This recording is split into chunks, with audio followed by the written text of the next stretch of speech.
உயிரிழந்தவர்களின் குடும்பத்திற்கு தலா 1,00,000 ரூபாய் காங்கிரஸ் சார்பில் வழங்கப்படும் என்றும், உயிரிழந்த 5 பேரின் குழந்தைகளின் படிப்பு செலவையும் காங்கிரஸ் கட்சி ஏற்கும் என்று தெரிவித்துள்ளார். அதேபோல் தமிழ்நாடு முதலமைச்சர் மு.க.ஸ்டாலின் இறந்தவர்களின் குடும்பத்திற்கு தலா 5 லட்சம் வழங்கப்படும் என அறிவித்துள்ளார். இந்நிலையில் மெரினா வான் சாகச நிகழ்ச்சி காண வந்து இறந்தவர்களுக்கு தமிழக வெற்றி கழக தலைவர் விஜய் இரங்கல் தெரிவித்துள்ளார்.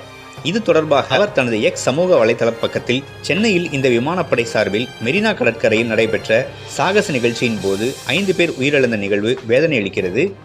அவர்களது குடும்பத்தினருக்கு என்னுடைய ஆழ்ந்த அனுதாபங்களை தெரிவித்துக் கொள்கிறேன். இந்நிகழ்ச்சியின் போது அடிப்படை வசதிகள், போக்குவரத்து வசதிகள் மற்றும் பாதுகாப்பு உள்ளிட்டவை மீது அரசு போதுமான கவனம் செலுத்தவில்லை என்று நிகழ்ச்சியில் கலந்து கொண்ட பொதுமக்கள் தங்கள் வேதனையை வெளிப்படுத்திய செய்திகள் ஊடகங்களில் வெளிவந்துள்ளன. இப்படி மக்கள் அதிக அளவில் கூடுகிற இடங்களில் அடிப்படை மற்றும் அத்தியாவசிய தேவைக்கான வசதிகளையும் பாதுகாப்பையும் திறம்பட செயல்படுத்துவதில் இனி வரும் காலங்களில் கவனம் செலுத்த வேண்டும் என தமிழக அரசை